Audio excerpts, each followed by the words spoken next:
Hi guys, welcome to my first vlog.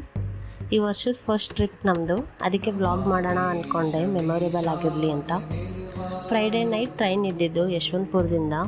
Late ಟ್ರೈನೇ book ಮಾಡಿದ್ವಿ, 10 o'clock train. So ಡಿನ್ನರೆಲ್ಲ ಮನೇಲೇ ಮುಗಿಸ್ಕೊಂಡು ಹೊರಟ್ವಿ ದೇವಸ್ಥಾನಕ್ಕೆ. ನಾವು ಹೊರಟಿರೋದು ಶ್ರೀ ಮಂಜುನಾಥ ದೇವಸ್ಥಾನ ಧರ್ಮಸ್ಥಳಕ್ಕೆ. ಸೊ ನೈಟ್ ಜರ್ನಿ ಇರೋದ್ರಿಂದ ವ್ಯೂಸ್ ಏನೂ ಕಾಣಿಸ್ಲಿಲ್ಲ. ಮಾರ್ನಿಂಗ್ ಟ್ರೈನ್ ಇದ್ದರೆ ವ್ಯೂ ಎಂಜಾಯ್ ಮಾಡ್ಬೋದು. ಅರ್ಲಿ ಮಾರ್ನಿಂಗ್ 6 o'clockಗೆ ಸುಬ್ರಹ್ಮಣ್ಯ ರೋಡ್ ರೀಚ್ ಆದ್ವಿ. ಅಲ್ಲಿಂದ 2 kilometers ಅಷ್ಟೇ ಬಸ್ ಸ್ಟಾಪ್ಗೆ. ಅಲ್ಲಿಂದ ಬಸ್ ಕ್ಯಾಚ್ ಮಾಡ್ಕೊಂಡು ಹೊರಟ್ವಿ ಧರ್ಮಸ್ಥಳಕ್ಕೆ. ವ್ಯೂಸ್ ಎಲ್ಲ ಚೆನ್ನಾಗೇ ಇತ್ತು. ಒಂಟಿ ಮನೆಗಳು ಜಾಸ್ತಿ ಅಲ್ಲಿ, ಜನ ಎಲ್ಲ ಹೇಗಿರ್ತಾರೋ ಅಂತ ಅನ್ನಿಸ್ತಾ ಇತ್ತು. ಸೊ ಸುಬ್ರಹ್ಮಣ್ಯದಿಂದ ಧರ್ಮಸ್ಥಳಕ್ಕೆ 1 hour ಅಷ್ಟೇ. ಧರ್ಮಸ್ಥಳಕ್ಕೆ ರೀಚ್ ಆಗಿದ ತಕ್ಷಣ ನಾವು ಹೊರಟಿದ್ದು ನೇತ್ರಾವತಿ. ಅಲ್ಲಿಂದ ಮತ್ತೆ ನಾವು ಆಟೋಯಿಂದನೇ ಹೋದ್ವಿ ನೇತ್ರಾವತಿ ನದಿ ಕಡೆಗೆ. ಸ್ನಾನ ಮಾಡಿ ನದಿಗೆಲ್ಲ ಪೂಜೆ ಮಾಡಿಬಿಟ್ಟು, ಅಲ್ಲಿ ಲೇಡೀಸ್ಗೆ ಚೇಂಜಿಂಗ್ ರೂಮು ಇದೆ, ಎಲ್ಲ ಫೆಸಿಲಿಟಿ ಮಾಡಿದ್ದಾರೆ. ಆದರೆ ಭಕ್ತರು ಸ್ವಲ್ಪ ಅನ್ಹೈಜೀನ್ ಆಗಿರ್ತಾರೆ. ಸೊ ಸ್ನಾನ ಎಲ್ಲ ಆದಮೇಲೆ ಹೊರಟ್ವಿ ಬ್ರೇಕ್ಫಾಸ್ಟ್ ಮಾಡೋಕ್ಕೆ ಅಂತ ಅಯೋಧ್ಯೆ ಹೋಟೆಲ್ಗೆ. ಅಲ್ಲಿ ಅಯೋಧ್ಯೆ ಹೋಟೆಲ್ ನೋಡಿದ ತಕ್ಷಣ ನನಗಂತೂ ಮಾವತನ ಸ್ಟೋರಿನೇ ನೆನಪಾಗೋಯ್ತು. ಸೊ ಬ್ರೇಕ್ಫಾಸ್ಟ್ ಎಲ್ಲ ಚೆನ್ನಾಗೇ ಇತ್ತು. ಅಲ್ಲೂ ಬ್ರೇಕ್ಫಾಸ್ಟ್ ಮಾಡಿ ಚೆಕ್-ಇನ್ ಆಗಕ್ಕೆ ಹೋದ್ವಿ ರೂಮ್ಗೆ.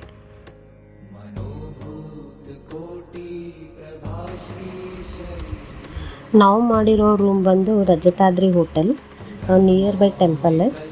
ಆ್ಯಕ್ಚುಲಿ ತುಂಬ ವರ್ಷದಿಂದ ಪ್ಲ್ಯಾನ್ ಮಾಡಿದ್ವಿ ಟೆಂಪಲ್ ಬರೋಕ್ಕೆ ಅಂತ. ಟೈಮೇ ಸಿಗಲಿಲ್ಲ. ಎಷ್ಟು ಸಲ ಪ್ಲ್ಯಾನ್ ಮಾಡಿದ್ರು ಏನೋ ಒಂದು ರೀಸನ್ಗೆ ಕ್ಯಾನ್ಸಲ್ ಆಗ್ತಿತ್ತು. ಅದೇ ಹೇಳ್ತಾರಲ್ಲ, ಯಾವುದೇ ಪುಣ್ಯಕ್ಷೇತ್ರಕ್ಕೆ ಹೋಗಬೇಕಾದ್ರೆ ದೇವ್ರ ಇಚ್ಛೆ ಇರಬೇಕಂತೆ, ಆವಾಗಲೇ ದರ್ಶನ ಸಿಗೋದು. ಸೊ ಈ ವರ್ಷ ನಮಗೆ ದೇವರು ಕರ್ಸ್ಕೊತಿದ್ದಾರೆ ಅನಿಸುತ್ತೆ. ಸೊ ಫೈನಲಿ ರೆಡಿ ಆದ್ವಿ ದರ್ಶನಕ್ಕೆ.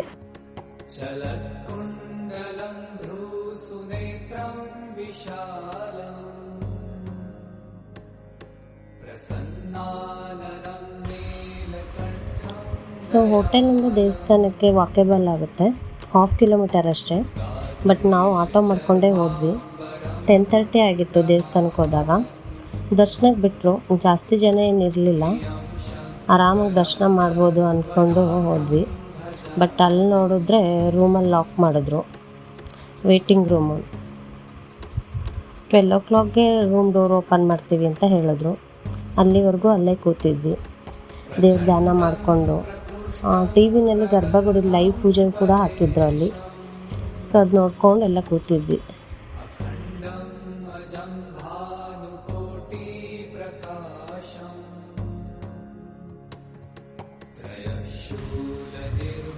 ಶಾರ್ಪ್ 12:30ಗೆ ರೂಮ್ ಡೋರ್ ಓಪನ್ ಮಾಡಿದ್ರು. ಅಲ್ಲಿ ನೋಡಿದ್ರೆ ಸಿಕ್ಕಾಪಟ್ಟೆ ಜನ ಇದ್ದರು, ಕ್ಯೂ ಜಾಸ್ತಿ ಇತ್ತು. ಸೊ ದರ್ಶನ ಮುಗಿಸ್ಕೊಂಡು ಆಚೆ ಬರೋಷ್ಟರಲ್ಲಿ 2 o'clock ಆಗಿತ್ತು. ಆಲ್ಮೋಸ್ಟ್ 1.5 hour ಆಯಿತು. ಸೊ ಹಾಗೆ ದೇವಸ್ಥಾನದ ಮುಂದೆ ಫೋಟೋಶೂಟ್ ಎಲ್ಲ ಮಾಡ್ಕೊಂಡ್ವಿ. ದರ್ಶನ ಮಾತ್ರ ತುಂಬ ಚೆನ್ನಾಗಾಯಿತು. ಫೋಟೋಶೂಟ್ ಎಲ್ಲ ಮುಗಿದ್ಮೇಲೆ ಪ್ರಸಾದ ತಗೊಳಕ್ಕೆ ಅಂತ.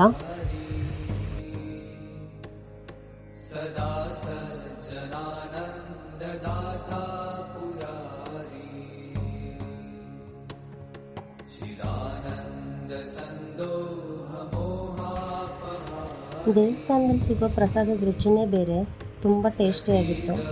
ಊಟ ಎಲ್ಲ ಆದಮೇಲೆ ನಾವು ಅಲ್ಲೇ ದೇವಸ್ಥಾನ ಪಕ್ಕ ಇರೋ ಗಾರ್ಡನ್ ಕಡೆ ಹೊರಟ್ವಿ. ಸಿಕ್ಕಾಪಟ್ಟೆ ಬಿಸಿಲಿರೋದ್ರಿಂದ ನಾವು ಶಾಪಿಂಗ್ ಏನೂ ಹೋಗಲಿಲ್ಲ, ಈವ್ನಿಂಗ್ ಹೋದರೆ ಆಯಿತು ಅಂತ ಅಂದ್ಕೊಂಡ್ವಿ. ಸೊ ಗಾರ್ಡನ್ನಲ್ಲೇ ಸ್ವಲ್ಪ ಟೈಮ್ ಸ್ಪೆಂಡ್ ಮಾಡಿ ಎಲ್ಲ ಸುತ್ತಾಡ್ಕೊಂಡು ನೋಡಿಕೊಂಡು ಆಮೇಲೆ ಸ್ವಲ್ಪ ಹೊತ್ತಾದ್ಮೇಲೆ ರೂಮ್ಗೆ ಹೋದ್ವಿ ರೆಸ್ಟ್ ಮಾಡೋಕ್ಕೆ ಅಂತ.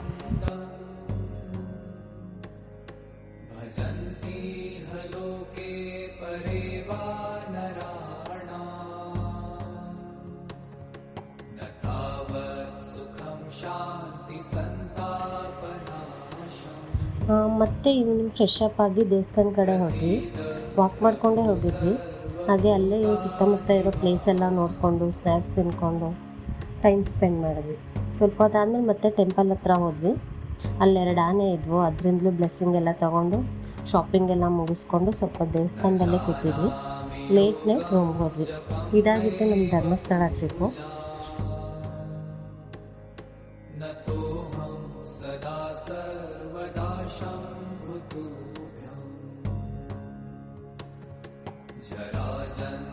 दुःखो गतातप्यमानम्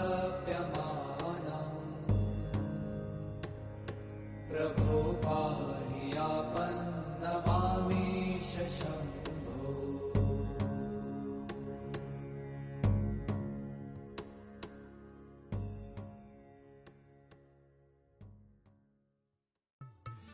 ನಿಮದೇ ಗೆಲುವಿದು ನಿಮದೇ ಛಲ ಇದು ಛಲದ ಫಲ ಇದು ನೆಪ ನಾನು. ಸಂಡೇ ಮಾರ್ನಿಂಗ್ ರೂಮ್ ಚೆಕ್ಔಟ್ ಮಾಡಿ ಬ್ರೇಕ್ಫಾಸ್ಟ್ ಎಲ್ಲ ಮುಗಿಸ್ಕೊಂಡು ನೆಕ್ಸ್ಟ್ ನಾವು ಪ್ಲ್ಯಾನ್ ಮಾಡಿದ್ದೆ ಗಂಟೆ ಗಣೇಶ ಟೆಂಪಲ್ ಮತ್ತು ಕುಕ್ಕೆಗೆ. ಸೊ ಫೋಟೋಸ್ ಎಲ್ಲ ಕ್ಲಿಕ್ ಮಾಡಿಕೊಂಡು ಆಮೇಲೆ ನಾವು ಸೌಕರ್ಕ ಗಣೇಶ ಟೆಂಪಲ್ ಕಡೆ ಹೊರಟ್ವಿ. ಅಲ್ಲಿ ಒಂದು ಹಾಫ್ ಆನ್ ಅವರ್ ಆಯಿತು ರೀಚ್ ಆಗೋಕ್ಕೆ. 20 ಮಿನಿಟ್ಸಲ್ಲಿ ದೇವ್ರ ದರ್ಶನ ಆಯಿತು. ಗಣೇಶ ಟೆಂಪಲಲ್ಲಿ ನಮ್ಮ ಹರಕೆ ಕೂಡ ಇತ್ತು. ಹರಕೆ ಎಲ್ಲ ತೀರಿಸ್ಕೊಂಡು ಆಮೇಲೆ ನಾವು ಸುಬ್ರಹ್ಮಣ್ಯ ದೇವಸ್ಥಾನ ಕಡೆ ಹೊರಟ್ವಿ. ಸುಬ್ರಹ್ಮಣ್ಯ ದೇವಸ್ಥಾನಕ್ಕೆ ರೀಚ್ ಆಗೋಕ್ಕೆ ನಮ್ಗೆ 2 ಅವರ್ಸ್ ಆಯಿತು. ಸೊ ರೀಚ್ ಆದಮೇಲೆ ಅಲ್ಲೂ ದರ್ಶನ ಆಬ್ವಿಯಸ್ಲಿ ರಶ್ ಇತ್ತು ತುಂಬ. ದರ್ಶನ ಎಲ್ಲ ಮುಗಿಸ್ಕೊಂಡು ಪ್ರಸಾದ ತೊಗೊಂಡು ಅಲ್ಲಿ ರೆಸ್ಟಿಗೋಸ್ಕರ ಪ್ಲೇಸ್ ಮಾಡಿದ್ದಾರೆ ವಿಶ್ರಾಂತಿ ಸ್ಥಳ ಅಂತ, ಅಲ್ಲೇ ವೇಟ್ ಮಾಡಿ ಸ್ವಲ್ಪ ಹೊತ್ತಾದ್ಮೇಲೆ ನಾವು ರಿಟರ್ನ್ ಬೆಂಗಳೂರು ಹೊರಟ್ವಿ. ಸೊ ಇದಾಗಿತ್ತು ನಮ್ಮ weekend trip. It gave me such a positive vibe and filled my heart with a peace. Thank you for watching my vlog.